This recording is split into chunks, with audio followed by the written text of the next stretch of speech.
Hello everyone. आप सब कैसे हैं? मैं उम्मीद करता हूं कि बहुत अच्छे होंगे और अपनी पढ़ाई को बहुत अच्छे से कर रहे होंगे। मैं Akash Kumar Bhadana ICT virtual classroom में आपका बहुत बहुत स्वागत करता हूं मेरे प्यारे बच्चों। जैसा आपको पता है मेरे प्यारे बच्चों, बेसिकली हमारी आपका जो है 11वीं क्लास है और 11वीं क्लास में हम लोग आज भारतीय अर्थव्यवस्था इकोनॉमिक्स शुरू करने जा रहे हैं और उसी का हम लोग पहला चैप्टर आपका देखेंगे। क्लियर है? और इसमें पहले लेसन में हम लोग पढ़ रहे हैं, आपका ध्यान दीजिए, स्वतंत्रता की पूर्व संध्या पर भारतीय अर्थव्यवस्था। तो चैप्टर को देखिए और अपनी बुक खोलिए। तो इस अध्याय में पढ़ने के बाद क्या पढ़ेंगे आप? स्वतंत्रता प्राप्ति के समय 1947 में भारत की अर्थव्यवस्था के बारे में पढ़ेंगे और भारतीय अर्थव्यवस्था को अल्प विकास और अति अगोरत की स्थिति में पहुंचाने वाले जो कारक हैं उनसे परिचित होंगे, किन की वजह से अर्थव्यवस्था नीचे गई है। चलिए, सबसे पहले एक कोटेशन के साथ हमारा लेक्चर आपका प्रारंभ हो रहा है और उस कोटेशन को आप देखिए। हमारे साम्राज्य की धुरी, धुरी मतलब होता है पहिया, मेन पॉइंट, केंद्र, सेंट्रल धुरी। हमारे साम्राज्य की धुरी है। यदि भारत क्या है? हमारे साम्राज्य। किसके साम्राज्य की बात कर रहा है? यदि हमारे साम्राज्य का कोई राज्य अलग हो जाता है तो हम जीवित रह सकते हैं। यानी कि हमारे पास बहुत सारे राज्य हैं। अफ्रीका कोलिज्म किया हुआ है, चाइना भी उनके पास था, बहुत सारी चीजें, मलेशिया वगैरह है। तो हमें कोई तरह फर्क नहीं पड़ेगा। लेकिन यदि हम भारत को खो देते हैं तो साम्राज्य का क्या हो जाएगा? सूर्य अस्त हो जाएगा। विक्टर अलेक्जेंडर वुल्स 1894 में ब्रिटिश इंडिया के वायसराय। कितनी बड़ी बात कर रहे हैं। इस कोटेशन के माध्यम से वो समझाना चाह रहे हैं कि हमारे लिए भारत की महत्वता क्या है, कितनी इंपॉर्टेंस है हमारे लिए भारत की। ये इसमें दिखा है। देखिए इसको, अब देखिए, भारत का आर्थिक विकास विषयक इस पुस्तक का मूल उद्देश्य आपके भारतीय अर्थव्यवस्था की मूलभूत विशेषताओं की जानकारी देने और स्वतंत्रता प्राप्ति के बाद हुए विकास से अवगत कराना है। यदि देश की वर्तमान अवस्था, यदि भविष्य की संभावनाओं पर चर्चा करते समय उनके आर्थिक अतीत पर ध्यान देने में भी उतना ही महत्वपूर्ण है। इसलिए हम अपनी चर्चा को आरंभ स्वतंत्रता से पूर्व संध्या की अर्थव्यवस्था की स्थिति से कर रहे हैं। इसी क्रम में हम उन सब बातों को भी स्पष्ट पहचानेंगे जिन्हें स्वतंत्रता भारत के विकास की रणनीति का निर्धारण करने में महत्वपूर्ण योगदान दिया। कैसा है? रणनीति में कैसा दिया है? आपका महत्वपूर्ण योगदान दिया। भारतीय अर्थव्यवस्था की वर्तमान संरचना कोई आज की नहीं है। कह रहे जिस प्रकार की आप भारतीय अर्थव्यवस्था देख रहे हो, वो कह रहे हैं कोई आज की नहीं है, ये काफी पुरानी संरचना। इसके मूल स्रोत तो इतिहास में बहुत गहरे हैं। विषय विशेष के रूप में आप ही में जब हम भारत को 15 अगस्त 1947 को स्वतंत्रता प्राप्ति के पूर्व 200 वर्ष तक, यानी कि हम आजाद हुए 15 अगस्त 1947, ये क्लियर है यहाँ तक? अब क्या होता है कि स्वतंत्रता प्राप्ति के 200 वर्ष पूर्व, यानी कि 15 अगस्त से 1947 से 200 साल पहले तक हम लोग गुलाम थे। गुलाम इन द सेंस, हम ज्यादा अच्छा कहना होगा, हम उपनिवेश थे। क्या थे? उपनिवेश। ब्रिटिश शासन के अधीन था। भारत में ब्रिटिश औपनिवेशिक शासन का मुख्य उद्देश्य इंग्लैंड में तेजी से विकसित हो रहे उद्योग आधार के लिए भारतीय अर्थव्यवस्था को एक कच्चा माल प्रदायक सीमित रखना था। उस शासन की अधीनता के शोषक रूप को समझे बिना स्वतंत्रता के बाद पिछले 7 दशकों में भारत में हुए विकास का सही मूल्यांकन कर पाना संभव नहीं था। क्या कर पाना संभव नहीं था? मूल्यांकन कर पाना संभव। ठीक है। औपनिवेशिक शासन के अंतर्गत निम्न स्तरीय आर्थिक विकास, कह रहे हैं कि जो आपका औपनिवेशिक शासन था उसमें जो आपका डेवलपमेंट था वो कैसा था? निम्न स्तरीय आपका आर्थिक विकास था। अगर हम किसी के उपनिवेश हैं तो हम उसके लिए क्या है, खाली एक प्रॉफिट का सौदा है। वो हमारा शोषण ही करेगा, उसे हमारे विकास से क्या मतलब है। अब आप सोच के देखिए, अगर आपको कहीं से प्रॉफिट चाहिए तो आप अपना प्रॉफिट देखेंगे ना कि दूसरे का प्रॉफिट देखेंगे। तो इसी तरीके से इंग्लैंड के लोगों ने, जो अंग्रेज थे, आप कह सकते हैं ब्रिटिश शासन था या फिर औपनिवेशिक शासन था, उन्होंने केवल अपने बेनिफिट की खोजी। उन्हें भारत के विकास से, भारत के लोगों से, भारत के संसाधन से, यहाँ के पर्यावरण से, यहाँ के जीव जंतु से उन्हें कोई किसी तरह की भावनाएं, फीलिंग आपका नहीं थी। तो कह रहे हैं कि अंग्रेजी शासन की स्थापना से पूर्व भारत की अपनी स्वतंत्र अर्थव्यवस्था थी। यद्यपि जनसंख्या की आजीविका और विकास की आय का मुख्य स्रोत कृषि था, फिर भी देश के आर्थिक विकास में विभिन्न प्रकार का विनिर्माण गतिविधियां हो रही थी। सूती व रेशमी वस्त्र, धातु आधारित तथा आपका मूल्य मणिरत्न आदि से जुड़ी आपका कल्पनाओं में उत्कृष्ट केंद्र में विश्व भर में सुविख्यात हो चुका था। भारत में सबसे अच्छी बात है, भारत की कुछ आपकी चीजें वर्ल्ड फेमस थी। जैसे सूती वस्त्र हो गया, रेशमी कपड़े हो गए, यहाँ की धातु की बनी हुई मूर्ति, बर्तन, कच्ची मिट्टी के बर्तन, यहाँ के मणि रत्न आदि, ये बड़े फेमस थे। और उत्कृष्ट केंद्र के रूप में भी भारत के विश्व भर में सुविख्यात हो चुका था। भारत में बनी इन चीजों का विश्व के बाजारों में अच्छी तरह से सामग्रिक प्रयोग था, क्लियर है, तथा उच्च स्तर का कलात्मक आधार पर बड़ी प्रतिष्ठा थी। औपनिवेशिक शासन द्वारा रची गई आर्थिक नीतियों का ध्येय भारत का आर्थिक विकास नहीं बल्कि अपने मूल देश के आर्थिक हितों का संरक्षण था। वो मेनली क्या करना चाह रहे थे, जो उनका ध्येय यानी कि उद्देश्य क्या था कि भैया भारत में जो अपना आर्थिक विकास है वो उनका हो जाए, चाहे और उन्हें कुछ नहीं चाहिए। मूल क्या था, हमारा अपना जो विकास है, अपने देश का विकास होना चाहिए, हमारे इकोनॉमिकल प्रॉफिट्स उसमें होने चाहिए और संरक्षण होना चाहिए, संवर्धन होना चाहिए। इन नीतियों ने भारत की आर्थिक स्वरूप में एक महत्वपूर्ण बदलाव डाला। भारत इंग्लैंड को कच्चे माल की आपूर्ति के लिए तथा वहां के बने तैयार माल का आयात करने वाले देश बनकर रह गया। स्वाभाविक ही था कि औपनिवेशिक शासन ने कभी इस देश की राष्ट्रीय और प्रति व्यक्ति आय का आकलन करने की भी ईमानदारी से कोई प्रयास नहीं किया। क्या नहीं किया? ईमानदारी से कोई प्रयास नहीं किया। कुछ लोगों ने निजी स्तर पर आकलन किया और उन्होंने अनुमान में बहुत विसंगतियां और आपसी मतभेद भी रहे। आकलनकर्ताओं में दादा भाई नौरोजी,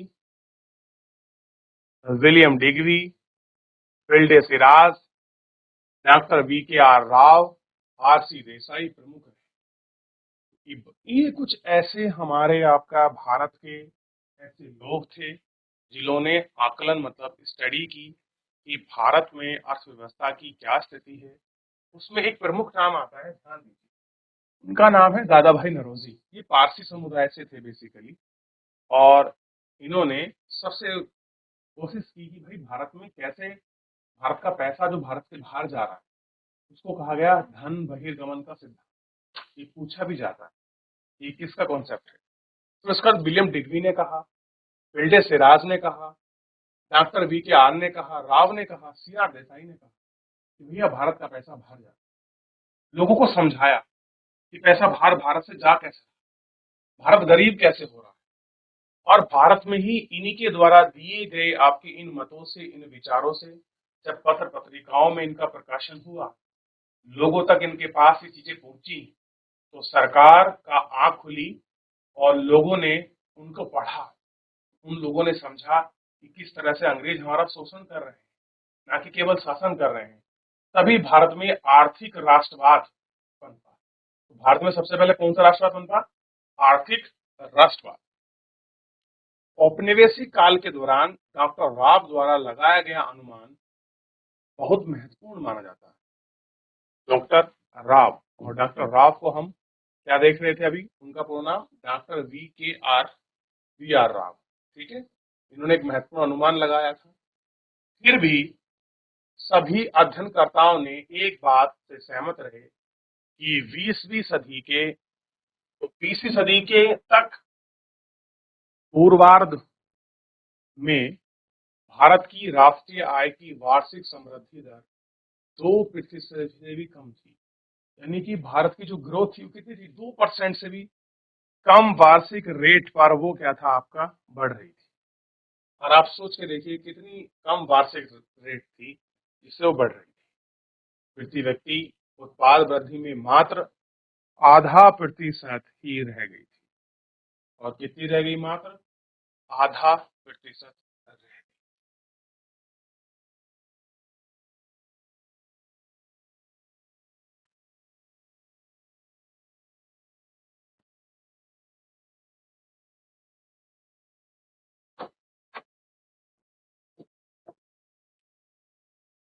ब्रिटिश औपनिवेशिक शासन के अंतर्गत भारत मूलतः एक कृषि अर्थव्यवस्था ही बना रहा। कह रहे हैं कि भारत एक कृषि अर्थव्यवस्था ही बना रहा। देश की लगभग 85% पॉपुलेशन, जनसंख्या, जो गांव में बसी थी, प्रत्यक्ष या परोक्ष रूप से कृषि के माध्यम से ही अपनी रोजी रोटी कमा रही थी। तो भारत में बेसिकली रोजी रोटी का साधन क्या था? तो कृषि। तो ये सारे क्षेत्र थे, उसमें हम पहला कृषि को पढ़ रहे हैं। और देखिए एक बार पूरा आप इसमें देख लीजिए समृद्धि दर कैसी थी। कृषि को हम पढ़ रहे हैं, फिर डाउट होगा, हम आगे बढ़ेंगे। एक बार का समय है थोड़ा सा, आप एक बार नजर दौड़ा लीजिए। क्वेरी है, कुछ डाउट है, आप उसको देख लीजिए। तो कृषि क्षेत्र में आपको दिखाई देगा कि भारत में 85% पॉपुलेशन लगेगी। अच्छा, ये तो हो गया उस समय की बात की जब हम लोग आपका बात कर रहे हैं 15 अगस्त 1947 से भी आपका 200 वर्ष पहले की स्थिति को हम लोग ले रहे हैं। लेकिन अगर आज मैं आपसे पूछूं तो लगभग 67% पॉपुलेशन आपका डायरेक्ट, सॉरी इनडायरेक्ट, और 57% पॉपुलेशन मतलब आपका ये हो गया डायरेक्ट और इनडायरेक्ट दोनों माध्यम से, और 57% पॉपुलेशन आपका डायरेक्ट माध्यम से आज भी एग्रीकल्चर में। तो लोगों को जो सबसे ज्यादा खाना खिलाने वाला या जिसमें लोग लगे हैं वो आज भी सेक्टर कौन सा है? हमारा प्राथमिक सेक्टर, हमारा जो एग्रीकल्चर है, वो सबसे ज्यादा आज भी लोगों को रोजगार आपका प्रोवाइड कराता है। क्लियर है? अब देखिए वो रोजगार आपका डेवलपमेंट बेस पे है, कितनी ग्रोथ है इसकी हम बात नहीं कर रहे, वो एक अलग विषय, फिर पढ़ेंगे उसको। लेकिन हम लोगों की पॉपुलेशन कितनी है उसमें लगी। अच्छा, जब ब्रिटिश टाइम में बताया गया है कि 85% लोग गांव में, सोच के देखिए कितनी बड़ी मार्क्स पॉपुलेशन आपका गांव में है। क्लियर है? और जो शहर में रह रहा था उनका संबंध भी आपका गांव से ही था। ऐसा नहीं था कि वो गांव से कटे हुए थे, नहीं, वो लोग भी आपका शहर में ही थे। ठीक है, अब इतना हम देख चुके। आप कह रहे हैं कि एक बड़ी संख्या का व्यवसाय होने के बाद भी कृषि क्षेत्र में गतिहीन विकास था। कह रहे कि लोग अगर अपना व्यवसाय कर रहे थे, कृषि कर रहे थे, तो आपका कृषि का डेवलपमेंट होना चाहिए था। लेकिन कृषि कैसी थी? गतिहीन। गतिहीन मतलब है कि जिस तरह से कृषि का ग्रोथ होना चाहिए था। आज देखिए, आज आप कितनी वैरायटी की जो है फल्स उगाते हैं, कितनी वैरायटी के हमारे पास स्पाइसेस हैं, ना जाने कितनी चीजें हैं, और कितना अच्छा प्रोडक्शन होता है। एग्रीकल्चर की डिफरेंट डिफरेंट हमारे पास आपका पैटर्न्स हैं। क्लियर है? हम कमर्शियल एग्रीकल्चर करते हैं, हम आपका प्लांटेशन एग्रीकल्चर करते हैं, हम आपका गहन कृषि करते हैं, ट्रक फार्मिंग हम लोग करते हैं। क्लियर है? तो ऐसी बहुत सारी कृषि जो आज हम कर रहे हैं। लेकिन अगर ये काम आज से 200 साल पहले, 100 साल पहले किया होता तो हमारा नजारा कुछ और होता। आप एग्जांपल देखिए, यूएस ने, कनाडा ने, ग्रीनलैंड ने, ऑस्ट्रेलिया ने, और आपका न्यूजीलैंड ने कितना अच्छा काम किया अपने एग्रीकल्चर पर। अब आप सोचोगे कितना अच्छा काम किया है। यूरोप की कंट्री को देखिए, उनके पास डेवलपमेंट तो है ही, लेकिन डेवलपमेंट के साथ उन्होंने अपनी कृषि को किस तरह से डेवलप किया है। आप कैडबरी देखिए, जितने भी खाने के गुड्स हैं, नेस्ले वगैरह सब कहाँ से, यूरोपियन कंपनी भारत में आ रही है। तो ऐसा क्यों है, थोड़ा सा इन पर विचार करने की जरूरत है। तो यही सब वो पृष्ठभूमि है जिससे निकल कर आ रहा है कि हम लोग इतना क्यों पिछड़ गए। आपको बस एक कहानी की तरह अगर आप इसको समझोगे तो यकीन मानिए बेटा बस चैप्टर है आपके लिए। लेकिन अगर आप इसको मजबूती से पढ़ोगे, चीजों पर विचार दोगे, थोड़ा अपने आप को जोड़ोगे, कोलैबोरेट करोगे इसके साथ, तो आपको क्लियर हो जाएगा कि क्या कहना चाहिए। तो देखिए हमारे पास क्या थी, कृषि गतिहीन प्रक्रिया में चल रही थी। यही नहीं, अनेक अवसरों पर प्रत्यक्ष ह्रास या गिरावट के अनुमान किए गए। भले ही कृषि आधारित क्षेत्र में प्रसार के कारण कुल कृषि का उत्पादन में वृद्धि हुई। देखिए टोटल तो कृषि में जो प्रोडक्शन था वो तो बढ़ा। मान लीजिए पहले वार्षिक का हो रहा था 100 टन, ठीक, अब होने लगा 105 टन। लेकिन क्या 100 टन इतने बड़े क्षेत्र में केवल 5 टन बढ़ना ही क्या कोई बहुत बड़ी बात है? नहीं है, तो ग्रोथ, वृद्धि तो है, किंतु उत्पादकता में कमी आती रही। अब ऐसा नहीं प्रोडक्शन आपका हमेशा बढ़ेगा, गिरा भी है। कृषि क्षेत्र में गतिहीनता का मुख्य कारण औपनिवेशिक शासन द्वारा की गई भू प्रणाली को माना जाता है। भारत में प्रोडक्शन क्यों गिरा, उसका रीजन बता रहे हैं, क्या कारण है कि भारत में इतना अच्छा उत्पादन नहीं हुआ। तो उसके लिए एक चीज जिम्मेदार थी, वो थी अंग्रेजों की भू राजस्व व्यवस्था।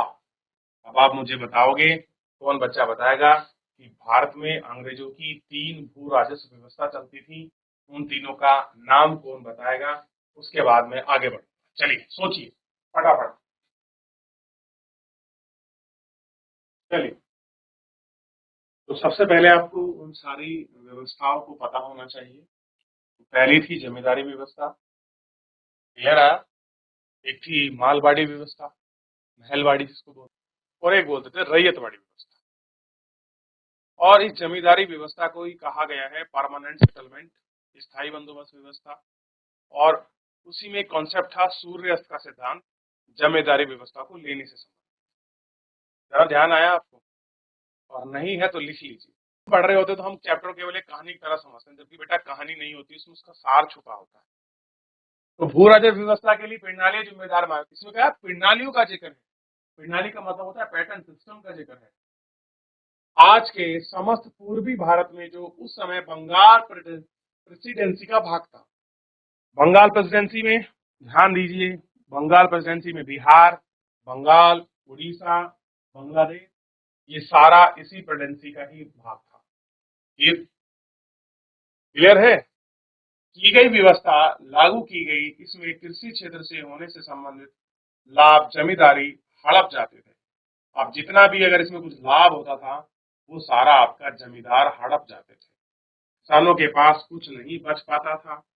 यही नहीं, अधिकांश जमींदार तथा सभी औपनिवेशिक शासकों ने कृषि क्षेत्र की दशा को सुधारने के लिए कुछ नहीं किया। जमींदारों की रुचि व किसानों की आर्थिक दुर्दशा की अनदेखी कर दिया। यानी कि किसानों की जो आपकी दुर्दशा हो रही थी, दुर्दशा का मतलब है कि आपने किसी 10-20 गांव की जिम्मेदारी एक आपने जमींदार को दी। आपने कह दिया भाई अब आप जो टैक्स लेंगे 1/10 हमारा होगा और 1/11 उसमें से आपका होगा। समझ रहे? अब किसानों ने क्या किया, जमींदारों ने इस 1/10 को कर दिया कहीं पर 1/2, कहीं पर कर दिया 1/3, कहीं पर कर दिया 1/5, और इस तरीके से वो ओवर एक्सप्लॉयटेशन करने लगे। यानी कि जितना टैक्स दिया गया था उससे ज्यादा। और कभी भी अंग्रेजों ने इनकी जो है मॉनिटरिंग बहुत बाद में की, और हुआ क्या, इनसे किसानों का शोषण होने लगा। अब मान लीजिए किसी के यहाँ 10 किलो गेहूं है तो उसे 1 किलो देना था, लेकिन अब दे कितना रहा है, आधा। उसके पास बचा क्या खाने के लिए? अब बचा नहीं है तो वो कैसे बेचेगा, कैसे अगले साल फसल बोएगा, वो कैसे टैक्स चुकाएगा? ये सारी चीजें आपकी जन्म ले रही है। इसीलिए जो किसानों की दुर्दशा हो रही थी उसे कोई नहीं देख रहा था, सब उसकी क्या कर रहे थे, अनदेखी कर रहे थे। उसने अधिक से अधिक लगान संग्रह करने तक सीमित रही। इसी कारण कृषि वर्ग में निरंतर, यानी निरंतर का मतलब है कंटिन्यूअस आपकी दुर्दशा और सामाजिक तनाव झेलने को बाध्य होना पड़ा। सामाजिक व्यवस्था की शर्तों का भी जमींदार पे इसके व्यवहार के विकसित बहुत आपका योगदान चलता रहा। राजस्व की निश्चित राशि सरकार के कोष में जमा करने की तिथि पूर्व निर्धारित थी। क्या थी? पूर्व निर्धारित कि भैया आपको यहाँ तक टैक्स को जमा ही करना पड़ेगा स्टेट को। इसके अनुसार रकम जमा नहीं कर पाने वाले जमींदार को उनके अधिकार छीन लिए जाते थे। अगर किसी जमींदार ने अपना टैक्स जमा नहीं किया एक निश्चित डेट पर, तो उसके जो राइट्स थे, राइट बेसिकली आपको 10 गांव 5 गांव का जमींदार बना रखा है, मुखिया बना रखा है, फिर वो जमींदारी जो है आपकी छीन ली जाती है। साथ ही औद्योगिक की निम्न स्तरीय सिंचाई सुविधा के अभाव और उर्वरक का नगण्य प्रयोग कृषि के उत्पादन के स्तर में बहुत निम्न रखने के लिए उत्तरदायी था। बहुत कम मात्रा में आपका उनको मिल रहा। क्लियर है? तो एक बार देख लीजिए, किसी को डाउट है आप मुझसे पूछ लीजिए। देख लिए बच्चों?